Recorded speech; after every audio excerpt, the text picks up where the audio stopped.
This is Super Yacht News with Sisman. Hi, welcome back to the channel. Alright, so in the previous video we talked about a yacht from 1929 called Haida 1929. Now the reason we talked about this yacht, it was a YotSpot feature. Somebody sent in the footage of the boat whose name I lost. I don't know whether the person sent the name, but I could not find any name for that, so I'm really sorry. If you're watching, send me a name and I will put it on the screen in the next video. But anyway, we got this footage in and it showed the beautiful Haida 1929. And we talked about the vessel and we said that it was built in Werft in Kiel in Germany in 1929, unbelievably. And it had these engines, these Friedrich Krupp engines, original engines from 1929, still fitted into the vessel. The vessel had a massive refit in 2016. I'm not going to say the whole thing because I did it in the last video. But there was a big refit, but they kept the original engines. Now, the reason why I brought it up again is because, first of all, somebody sent me a link to a video from 2010 that shows the engines in operation. I'll play that for you now.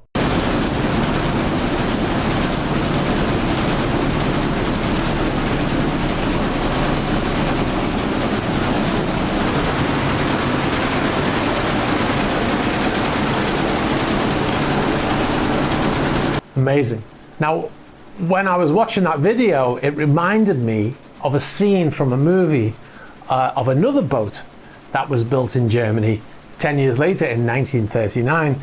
Now, if you've ever seen a film called Das Boot, it's a German World War II film. I think it might be my favorite World War II movie of all time. It was made in 1983, but it's based on a true story of a U-boat that was built in Germany. U-96, the boat was called. Now, incredibly, the boat was built in Werft in Kiel in Germany in 1939. So it was built in the same shipyard as Haida 1929. And the reason why I recognized something from it is when I saw that engine video that you've just seen, I remembered this scene in that movie.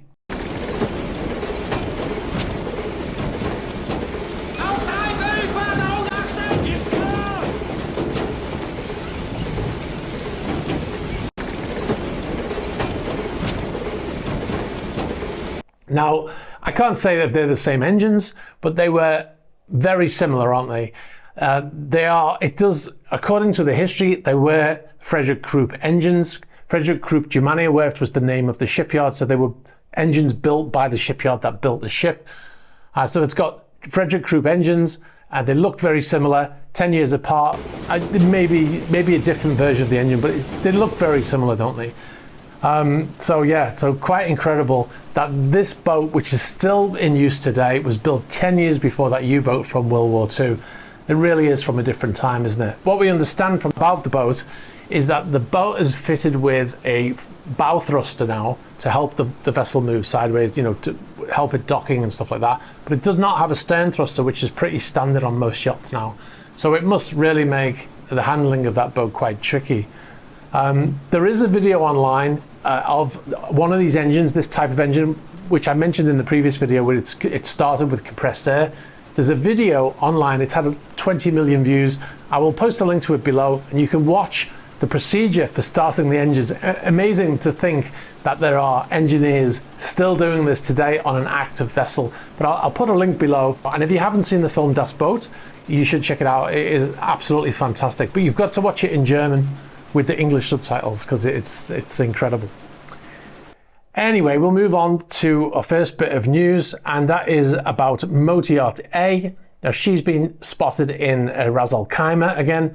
Now, if you've been watching the channel for any length of time, you'll know that this boat has been hiding out in Ras Al Khaimah ever since last year. She's anchored off Al Hamra Marina in Ras Al Khaimah, which is in the United Arab Emirates. She still has no AIS broadcasting. Now, it's been over a year now since she broadcast to AIS. The last date of recorded AIS broadcast was on the 10th of March 2022, when she was in the Maldives. She's been moving around from the World Resort in Dubai and Ras Al Khaimah ever since. The flag state is still showing on the IMO database. The flag state is still showing as unknown, which means that they have not registered a new flag state for that boat. So most likely she currently doesn't have one. Now that brings us on to another boat that's called A and is owned by the same person. Well, allegedly owned by the same person. Sailing Yacht A. You'll all know this boat. Now, I guarantee in the comments below you'll see comments about these boats being ugly. Maybe they are, maybe they're not. I kind of think I like them. I like both of them. I think they're different, better than the wedding cake super yacht typical build, isn't it? But anyway, the reason why I'm talking about Sailing Yacht A is, one is that the vessel is currently under the control of the Italian government because it's been arrested. But it's one of the most active arrested yachts. I think it is I don't think there is another yacht that moves like this one.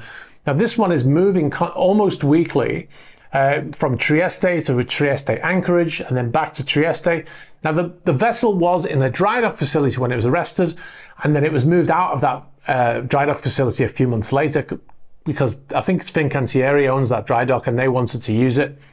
So the boat's been at anchor ever since, but it moves a lot. I don't really know why it has to move so much. And maybe they've told the authorities that they need to move it to stop it from something seizing up on it or something. But when you think about the fact that the Italian government are paying for the fuel bill for that boat right now, it's quite incredible that they are moving around as much as they are. Now, one of the things a development that's come about Sailing Yacht A is that the Andrei Melnichenko's head of public relations, he said recently in an article online that the Sailing Yacht A is not owned by Andrei Melnichenko any longer. He says it is the property of a discretionary trust managed by independent trustee, and Mr. Melnichenko has no relationship to that trust. And also, according to lawyers for Austria-based law firm, they represent Melnichenko, and they said that Sailing Yacht A was flagged by it was reflagged, and this is something that we were the first to point out. It was reflagged on I think a Sierra Leone flag, and but that was done by the Italian authorities apparently, and it was not done by Mr. Melnichenko or the entity that owns the yacht, because apparently that's not the same. It's not the same people. Now, this seems to be an attempt to say, well, Mr. Melnichenko doesn't own the yacht, therefore why is the yacht arrested? If he doesn't own it, then, why is it arrested? But it would seem, that he is trying to distance himself from that boat. Now, it's unlikely that the Italians are buying this story if the vessel is still arrested, right? If they really truly believe that he no longer owned that vessel, then there would be no reason to continue to have it under the control of the Italian government. What this article did say is a representative for the Italian State Property Agency, which is responsible for frozen yachts, they told Forbes that they reflagged the Scheherazade after the ship was deregistered by the Cayman Islands, and they reflagged that vessel to Malaysia. So they reflagged that vessel to Malaysia. I'm not quite sure if the Italian government reflagged Sailing Yacht A, why would they reflag Scheherazade with Malaysia and then Sailing Yacht A with Sierra Leone? That doesn't really make a lot of sense either. So, but anyway, that's what they're saying. That's the official stance on that boat, that Mr. Melnichenko no longer owns the boat. So anyway, we'll move on. And the next bit of news is that motor yacht Octopus is back in the Mediterranean. Now, if you'll remember, if you've been watching, she was in the Antarctic for the winter season. Well, technically, it was the summer season for Octopus because in the Antarctic it's in the southern hemisphere. So when it's winter here, it's summer down there, but you know that. Like if you live in the Med, you say, I'm going to go to the Antarctic for the winter. Then you're effectively going into the southern hemisphere. You know what I'm talking about. So anyway, the vessel was down there and they had the likes of Lewis Hamilton on board. And ready to go snowboarding. Oh, 44.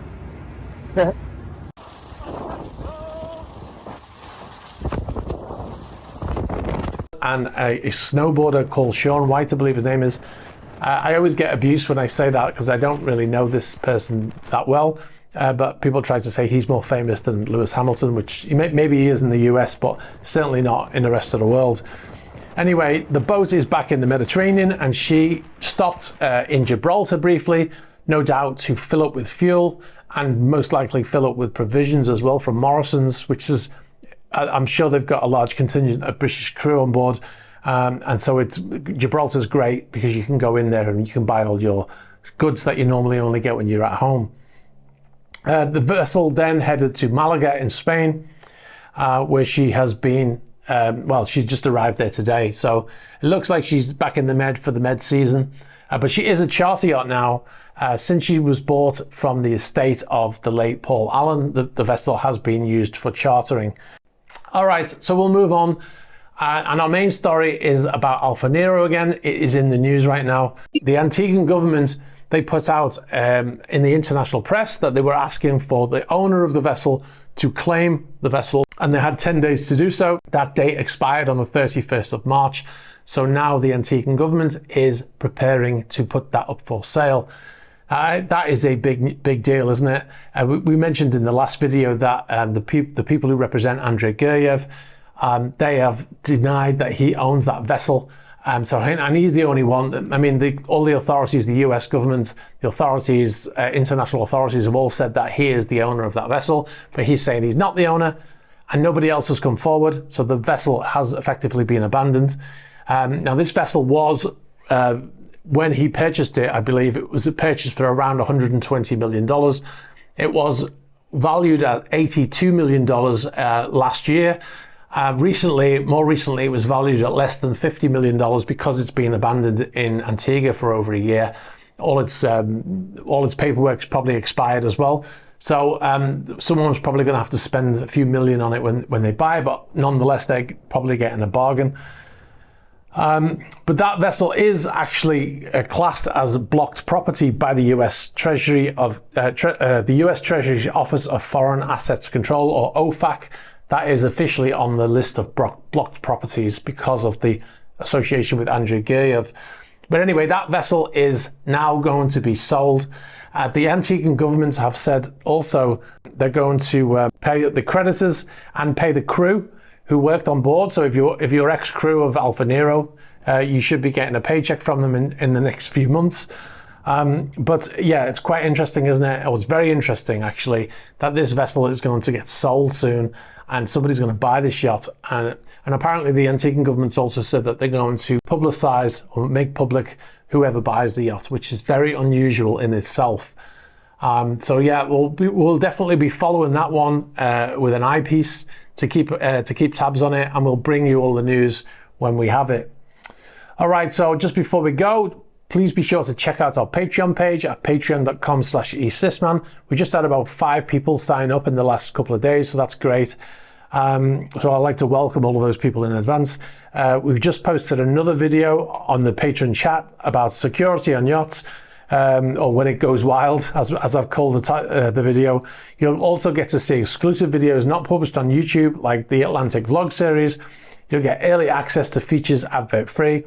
You'll get to suggest topics for future videos and ask questions for patron-only Q&As. Now, if you've got any information about any of the stories here tonight, please be sure to get in touch, especially if you're ex-crew of Alfa Nero. You know how to do that. You can do it on the About page of the YouTube channel. You can do it on Instagram, on Facebook Messenger, and you can also do it on Threema. Be sure to like this video, very important. Hit the subscribe button and hit the bell for future notifications. All right, guys, thanks very much for watching, and I'll catch up with you soon. Bye-bye.